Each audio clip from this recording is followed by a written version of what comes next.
আসসালামু আলাইকুম প্রিয় শিক্ষার্থীবৃন্দ, কেমন আছো তোমরা সবাই? আশা করি সবাই ভালো আছো, সুস্থ আছো এবং স্বাস্থ্যবিধি মেনে জীবনযাপন করছো। আসলে মহামারীর মধ্যে পড়াশোনার সাথে সংশ্লিষ্ট থাকা খুবই কষ্টকর তোমাদের জন্য, কিন্তু তারপরেও আমাদের জীবনের জন্য, নিজের জন্য পড়াশোনার সাথে সবসময় আমরা সংশ্লিষ্ট থাকব। প্রিয় শিক্ষার্থীবৃন্দ, আজ আমি রেবেকা সুলতানা লিপি, সহকারী অধ্যাপক, ঢাকা কলেজ, ইসলামের ইতিহাস ও সংস্কৃতি বিভাগ, এসেছি তোমাদের সাথে মাস্টার্সের ক্লাস নিব। আজকে আমি পড়াবো তোমাদেরকে 613 নম্বর কোর্সের নাম দক্ষিণ পূর্ব এশিয়ায় মুসলমানদের ইতিহাস, বক্সারের যুদ্ধ থেকে বাংলাদেশের অভ্যুদয় পর্যন্ত। আমি আশা করব তোমরা সবাই মনোযোগ সহকারে আমার সাথে ক্লাসটিতে অংশগ্রহণ করবে। ঠিক আছে, চলো আমরা তাহলে ক্লাসে যাই। আজকে আমি তোমাদেরকে পড়াবো ইস্ট ইন্ডিয়া কোম্পানির দেওয়ানি লাভ 1765 খ্রিস্টাব্দ। 1765 খ্রিস্টাব্দে ইস্ট ইন্ডিয়া কোম্পানি কর্তৃক বাংলার দেওয়ানি লাভ তথা ভারতবর্ষের ইতিহাসে অত্যন্ত গুরুত্বপূর্ণ ঘটনা। 1757 খ্রিস্টাব্দে পলাশী যুদ্ধের পর রাজনৈতিক প্রাধান্য প্রতিষ্ঠা মধ্য দিয়ে এদেশে কোম্পানির জন্য অবাধ শোষণের যে দ্বার উন্মোচিত হয়েছিল, 1765 খ্রিস্টাব্দে কোম্পানিকে দেওয়ানি হস্তান্তরের মধ্য দিয়ে তা আরও বেশি সুনিশ্চিত এবং সুদৃঢ়ভাবে প্রতিষ্ঠিত হয়েছিল। বস্তুত এই ঘটনার মধ্য দিয়ে কোম্পানি বাণিজ্যিক প্রতিষ্ঠান হতে একটি রাজনৈতিক প্রতিষ্ঠান হিসেবে আত্মপ্রকাশ করেছিল এবং এদেশে কোম্পানির সার্বভৌমত্বের ভিত্তি স্থাপিত হয়েছিল। কোম্পানি কর্তৃক দেওয়ানি লাভের ফলে বাংলার অর্থনীতি ও শাসন ব্যবস্থায় বিরূপ প্রভাব পড়েছিল এবং সেই প্রভাবের আবর্তে বাংলার অর্থনীতি এবং শাসন ব্যবস্থায় অন্য ধরনের পরিবর্তনও এসেছিল। চলো আমরা তাহলে বাংলার অর্থনীতির উপর ইস্ট ইন্ডিয়া কোম্পানির দেওয়ানি লাভ কিরকম প্রভাব ফেলেছিল সে ঘটনাগুলো আমরা একটু পর্যালোচনা করি। ঠিক আছে, বাংলার অর্থনীতি ছিল অত্যন্ত সমৃদ্ধ। ইস্ট ইন্ডিয়া কোম্পানি কর্তৃক দেওয়ানি লাভের ফলাফল ছিল অত্যন্ত সুদূর প্রসারী। প্রাক পলাশী যুগে বাংলার অর্থনীতি ছিল স্বয়ংসম্পূর্ণ। কৃষি ও শিল্পজাত দ্রব্য যেমন বাংলার অভ্যন্তরীণ চাহিদা মেটাতে পারত, তেমনি অভ্যন্তরীণ ও রপ্তানি বাণিজ্য ছিল অনেক উন্নত মানের। বিশেষ করে বস্ত্র ও রেশম শিল্প জগৎ ছিল বিখ্যাত রপ্তানি পণ্য। কিন্তু 1765 খ্রিস্টাব্দে কোম্পানির নিকট দেওয়ানি হস্তান্তরের মধ্য দিয়ে রাজনৈতিক ক্ষমতার পাশাপাশি অর্থনৈতিক নিয়ন্ত্রণও কোম্পানির হাতে চলে যায়। ফলে কোম্পানি কর্তৃক বাংলায় শুরু হয় এক ব্যাপক শোষণ এবং এর ফলে বাংলার অর্থনীতিতে নেমে আসে এক মহা বিপর্যস্ত হয় বাংলার অর্থনীতি। অস্বাভাবিকভাবে রাজস্ব বৃদ্ধি হতে থাকে। কোম্পানির উদ্দেশ্য ছিল অর্থলাভ ও মুনাফা অর্জন। তাই দেওয়ানি লাভ করে কোম্পানি প্রথমে রাজস্ব বৃদ্ধির দিকে মনোনিবেশ করে। 1764-65 খ্রিস্টাব্দে বাংলা, বিহার, উড়িষ্যার খাজনা আদায় হয়েছিল 8,18,000 পাউন্ড। কিন্তু কোম্পানির দেওয়ানি লাভের প্রথম বছর 1765-66 খ্রিস্টাব্দে এ আদায়ের পরিমাণ হয় 12,70,000 পাউন্ড, অর্থাৎ প্রায় দ্বিগুণ। 1790-91 খ্রিস্টাব্দে আদায় পরিমাণ বৃদ্ধি পেয়ে একেবারেই 26,80,000 পাউন্ড হয়ে যায়, যার উপর ভিত্তি করে কোম্পানি চিরস্থায়ী বন্দোবস্তই করে ফেলে। আর সিপাহী বিদ্রোহের সময় ভূমিকর থেকে কোম্পানির আয় দাঁড়ায় 1792-93 খ্রিস্টাব্দের আদায়ের দ্বিগুণ, 4 গুণ। 1769 খ্রিস্টাব্দে রেজা খান অভিযোগ করেন যে দিনাজপুর জেলার রাজস্ব হঠাৎ করে 12 লক্ষ টাকা হতে বৃদ্ধি করে 17 লক্ষ টাকায় উন্নীত করা হয়। এভাবে প্রতি বছর রাজস্বের হার বৃদ্ধি এবং জোরপূর্বক কৃষকদের উপর থেকে তা আদায়ের ফলে বাংলার কৃষিভিত্তিক অর্থনৈতিক কাঠামো ভেঙে পড়ে, দুর্বল হয়ে যায়। কোম্পানির বোর্ড অব ডাইরেক্টরস তার কর্মচারীদের জন্যই ভূমিকরের 22% হারে কমিশন ধার্য করেছিল। ফলে অধিক রাজস্ব আদায়ে কোম্পানির কর্মচারীরা ছিল অধিকতর তৎপর ও অত্যাচারমুখী। যে করেই হোক তাদেরকে সেই কর আদায় করতেই হতো এবং জনগণকে নিষ্পেষণ করার জন্য তারা তাদের সার্বিক প্রচারণা সবকিছুই চালিয়ে যায়। উৎপাদক ও রায়ত শ্রেণীর দুরবস্থা। বাংলার অর্থনীতিতে কোম্পানি কর্তৃক দেওয়ানি লাভের অন্যতম প্রভাব হচ্ছে উৎপাদক ও রায়ত শ্রেণীর দুরবস্থা। ধান, তেল, হলুদ, সরিষা, নীল, বীজ ইত্যাদি ফসল এবং খাদ্যশস্য উৎপাদনকারী কৃষক ও রায়তদেরকে অগ্রিম টাকা নিতে বাধ্য করত এবং পরবর্তীতে বাজার মূল্যকে গুরুত্ব না দিয়ে স্বল্প মূল্যে তাদেরকে কোম্পানির নিকট পণ্য বিক্রয়ের জন্য নিয়ে আসতে বলতো। এবং শুধু নিয়ে আসাতেই ইস্ট ইন্ডিয়া কোম্পানি ক্ষান্ত ছিল না, তাদেরকে পর্যায়ক্রমে বাধ্য করা হতো। অন্যদিকে ফসলের ন্যায্য মূল্য হতে বঞ্চিত এসব কৃষক ও রায়ত শ্রেণীর নিকট হতে আদায় করা হতো উচ্চ হারে রাজস্ব। কোম্পানির উভয়মুখী এ শোষণে বাংলার উৎপাদক ও রায়ত শ্রেণীর জীবন দুর্বিষহ হয়ে উঠেছিল, তাদের জীবন ধারণে করা দুষ্কর হয়ে পড়েছিল। তাঁতি সমাজের অধঃপতন। 1765 খ্রিস্টাব্দে পূর্ব পর্যন্ত কোম্পানির হাতে রাজনৈতিক ক্ষমতা ছিল, কিন্তু অর্থনৈতিক বিষয়টি ছিল বাংলার নবাবের হাতে। কিন্তু দেওয়ানি হস্তান্তরের ফলে রাজনৈতিক ও অর্থনৈতিক উভয় ক্ষমতাই কোম্পানির হাতে চলে যায় এবং এই ক্ষমতা হস্তগত হওয়ার পরেই ইস্ট ইন্ডিয়া কোম্পানি কৃষকদের পাশাপাশি তাঁতিদের উপরও কোম্পানির জুলুমের মাত্রা বাড়িয়ে দেয়। কোম্পানির লোকেরা একদিকে যেমন বাজার মূল্য অপেক্ষা তাঁতিদেরকে কম মূল্য দিত, তেমনি কাপড় ক্রয়ের সময় ক শ্রেণীর কাপড়কে খ শ্রেণীর কাপড় হিসেবে মূল্যায়ন করত এবং ক্রয় করত এবং তাঁতিদেরকে ঠকাত। এভাবে বাংলার তাঁতি সমাজ ও তাঁত শিল্প ক্রমান্বয়ে ঐতিহ্য হারিয়ে ধ্বংসের দিকে অগ্রসর হতে থাকল। ক্ষুদ্র আয়ের মানুষদের জীবনযাপন অত্যন্ত অস্বস্তিকর হয়ে পড়ল, তারা অর্থনীতি থেকে ছিটকে যাচ্ছিল। মুদ্রা সংকট। পলাশির যুগের আগে কোম্পানি ইংল্যান্ড হতে রূপার বাট বাংলায় এনে নবাবের টাকশাল হতে মুদ্রা তৈরি করত, কিন্তু পলাশি যুদ্ধের পর, বিশেষ করে 1765 খ্রিস্টাব্দে দেওয়ানি লাভের পর কোম্পানি ইংল্যান্ড হতে রূপার বাট আনা বন্ধ করে দেয় এবং প্রাপ্ত রাজস্ব এবং দান এবং উপহার অর্থ দিয়ে তারা বাংলায় ব্যবসা চালাতে শুরু করে, ফলে রৌপ্য মুদ্রার সংকট দেখা দেয় এবং তারা সম্পদ পাচারের জন্য দুরভিসন্ধিমূলক পরিকল্পনা আঁকতে থাকে। দেওয়ানি লাভের পর হতে কোম্পানির অর্থ সম্পদ দ্রুত বাড়তে থাকে। ভূমি রাজস্ব ব্যবস্থা, বৈধ অবৈধ ব্যবসা বাণিজ্য, ঘুষ, দুর্নীতি ইত্যাদির মাধ্যমে কোম্পানি যে বিপুল পরিমাণ অর্থ সম্পদ লাভ করে তা আবার পাচার করে দেয়। এক পরিসংখ্যান মতে 1768 খ্রিস্টাব্দে বাংলা হতে 5.7 মিলিয়ন পাউন্ড অর্থ ইংল্যান্ডে পাচার হয়। নগদ অর্থ, পণ্যদ্রব্য এবং চীনা বাণিজ্যে অর্থ বিনিয়োগ ইত্যাদির মাধ্যমে এই অর্থ সম্পদ পাচার করা হতো।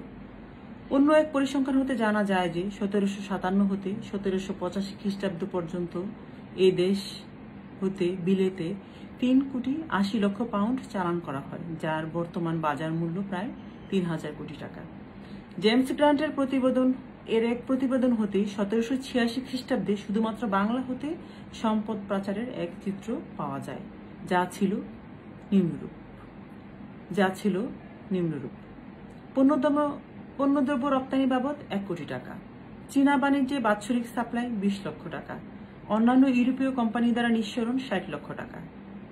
দেওয়ানি লাভের ফলে এভাবে বিভিন্ন পদ্ধতিতে কোম্পানি বাংলার অর্থ সম্পদ বাংলার বাইরে পাচার শুরু করে এবং জনজীবন দুর্বিষহ হয়ে পড়ে। জনজীবনে দুর্ভিক্ষের প্রকোপ বৃদ্ধি হতে থাকে। ব্যাপক খরা, অনাবৃষ্টি ইত্যাদির কারণে 1768-69 খ্রিস্টাব্দে ফসল বিনষ্ট হওয়ায় 1770 খ্রিস্টাব্দে বাংলায় দেখা দিয়েছিল এক দুর্ভিক্ষ। কিন্তু সেই দুর্ভিক্ষের সময় ইস্ট ইন্ডিয়া কোম্পানি রাজস্ব মওকুফ করে নাই, বরং পূর্বের হারেই রাজস্ব আদায় করার কারণে বাংলার সেই দুর্ভিক্ষ মহা দুর্ভিক্ষে পরিণত হয়। কোম্পানির অতিরিক্ত রাজস্ব আদায়ের ফলে সেই দুর্ভিক্ষে অনেক লোক মারা যায়, না খেয়ে থাকে, বিভিন্ন রোগে আক্রান্ত হয় এবং ধীরে ধীরে মৃত্যুর কোলে ঢলে পড়ে। কোম্পানির দেওয়ানি লাভে বাংলার অর্থনীতি ভয়াবহ চিত্র ধারণ করে। বাংলা সমগ্র রাজস্ব এবং তা নিজেদের প্রয়োজনে ব্যবহারের একক সুযোগ পায় কোম্পানি, ফলে রাজকোষের উপর নবাবের নিয়ন্ত্রণের অবসান ঘটে। বাংলা, বিহার এবং উড়িষ্যার দেওয়ানি লাভ করার ফলে কোম্পানি এখন হতে আইনগতভাবে রাজস্ব আদায়কারী কর্মচারীর মর্যাদা লাভ করে। বাংলা নবাবের বাৎসরিক বৃত্তি 53 লক্ষ টাকা থেকে হ্রাস করে যথাক্রমে 1766 খ্রিস্টাব্দে 41 লক্ষ এবং 1769 খ্রিস্টাব্দে 32 লক্ষ টাকা ধার্য করে, যা ছিল প্রয়োজনের তুলনায় অত্যন্ত নিম্নমানের এবং খুবই অল্প পরিমাণ। গেল আমাদের বাংলা ইস্ট ইন্ডিয়া কোম্পানি দেওয়ানি লাভের ফলে অর্থনৈতিক অবস্থার বিপর্যস্ততা। এবার আমরা শাসন ক্ষেত্রে দেওয়ানি লাভের পরে কি অবস্থা হয়েছে সেটুকু আমরা একটু জেনে নিই। চলো। বাংলার শাসন ক্ষেত্রে কোম্পানিকে দেওয়ানি হস্তান্তরের প্রভাব ছিল অপরিসীম এবং সুদূরপ্রসারী। প্রথমত, কোম্পানির হাতে দেওয়ানি হস্তান্তরের সবচেয়ে গুরুত্বপূর্ণ একটি প্রভাব হচ্ছে দ্বৈত শাসন। দ্বৈত শাসন কোম্পানি অত্যন্ত লাভজনকভাবে সবকিছুই নিজের হাতে নিয়ে নেয়। কোম্পানি দেওয়ানি লাভ করা সত্ত্বেও কোম্পানির পক্ষে রাজস্ব আদায়কারী লোকের অভাব, বাংলার ভাষাগত সমস্যা ইত্যাদি কারণে কোম্পানির নবাবের ডেপুটি নাজিম রেজা খানকে বাংলা ডেপুটি দেওয়ান নিযুক্ত করেন এবং সেতাব রায়কে রেজা খানের অধীনে বিহারের নায়ক দেওয়ান নিযুক্ত করেন। এর ফলে একই ব্যক্তি দুই কর্তৃপক্ষের অধীনে চলে যায়। অন্যদিকে কোম্পানিকে দেওয়ানি হস্তান্তরের মধ্য দিয়ে কোম্পানির হাতে চলে যায় রাজস্ব ও দেশ রক্ষার ভার এবং নবাবকে দেওয়া হয় বিচার ও শাসনের ভার। এভাবে দেশে প্রবর্তিত হয় এক দ্বৈত শাসন ব্যবস্থা, যা এদেশের জনগণের জীবনে নিয়ে আসে এক চরম দুর্ভোগ। দ্বিতীয়ত, দেওয়ানের কর্তব্য কার্যের মধ্যে রাজস্ব আদায় ব্যতীত দেওয়ানি মামলার বিচারেরও দায়িত্ব ছিল বলে কোম্পানি সুবা বাংলার বিচারকের ভূমিকায় অবতীর্ণ হওয়ার সুযোগ পায়। কোম্পানি কর্তৃক দেওয়ানি লাভের ফলে বাংলা নবাব শাসন পরিচালনার জন্য অর্থনৈতিক ক্ষেত্রে সম্পূর্ণভাবে কোম্পানির উপর নির্ভরশীল হয়ে পড়ে। তাছাড়া বাংলা নবাবের ক্ষমতাও অনেক হ্রাস পায়। রাজ্যে শান্তি শৃঙ্খলা দায়িত্ব নবাবের উপর অর্পিত থাকলেও নবাবের কোনো ক্ষমতা ছিল না। রাজ্যের প্রতিরক্ষার দায়িত্ব চলে যায় কোম্পানির উপর। সামগ্রিকভাবে বাংলা নবাব কোম্পানির এক পুতুল নবাবে পরিণত হয়, অর্থাৎ কোম্পানি ছিল দায়িত্বহীন ক্ষমতা এবং নবাবের ছিল ক্ষমতাহীন দায়িত্ব। 1765 খ্রিস্টাব্দে দেওয়ানি লাভের মাধ্যমে কোম্পানি ব্যবসায়িক প্রতিষ্ঠান থেকে রাজনৈতিক প্রতিষ্ঠানের রূপ নেয় এবং বাংলার শাসন ক্ষমতায় হস্তক্ষেপ করার সুযোগ লাভ করে। বাংলা, বিহার ও উড়িষ্যার অর্থনৈতিক দায় দায়িত্ব কোম্পানির হাতে সমর্পিত হয়। রাতারাতি কোম্পানির ডাইরেক্টর ও বণিকরা প্রশাসকে পরিণত হয়। এসব কর্মচারী বাংলার প্রচলিত রীতিনীতিকে উপেক্ষা করে নিজস্ব ধ্যান ধারণায় প্রশাসন চালাতে সচেষ্ট হয়। ফলে বাংলার প্রশাসন ক্ষেত্রে সৃষ্টি হয় এক চরম অব্যবস্থা ও নৈরাজ্যতা এবং জটিলতা।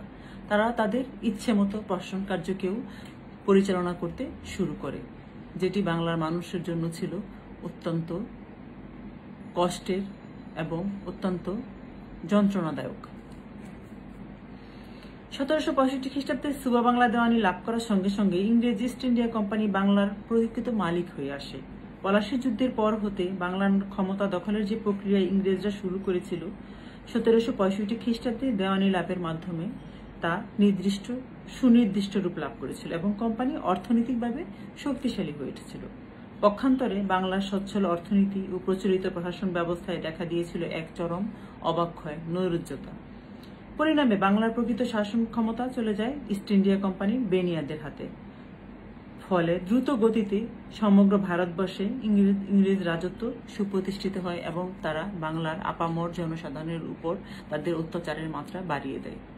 বাংলার সাধারণ জনগণ না খেতে পেরে অর্থনৈতিক কষ্টে তাদের জীবনের ভিত্তি খুবই দুর্বল হয়ে পড়ে। ইস্ট ইন্ডিয়া কোম্পানির দেওয়ানি লাভ করার ফলে বাংলার অর্থনৈতিক এবং প্রশাসনিক ক্ষেত্র দুটোই নাজুক হয়ে পড়ে। প্রশাসনিক ক্ষমতা পাওয়ার ফলে ইস্ট ইন্ডিয়া কোম্পানি বাংলার জনগণের উপর অত্যন্ত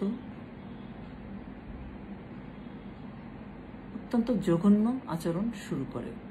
তারা তাদের ক্ষমতার লালসায় অর্থনীতি এবং প্রশাসনকে চাবিকাঠি করে বাংলার আপামর জনসাধারণের উপর অত্যাচারের মাত্রা বাড়িয়ে দেয়। শিক্ষার্থীরা, আজ আমি তোমাদের পড়ালাম বাংলায় ইস্ট ইন্ডিয়া কোম্পানির দেওয়ানি লাভ 1765 খ্রিস্টাব্দে।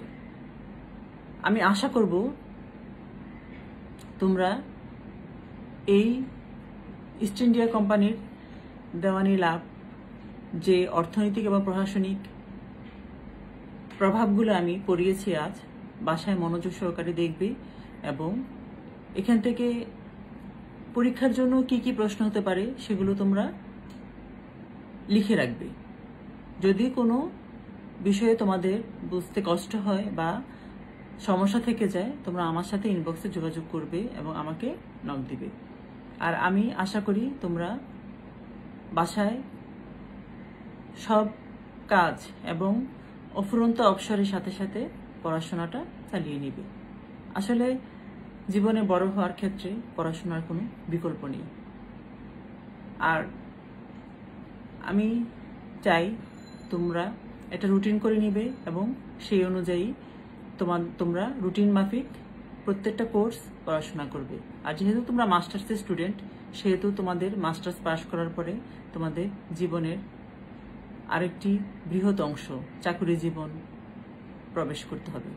তো তোমরা প্রতিনিয়তই পড়াশোনার পাশাপাশি নিজেকে নিজের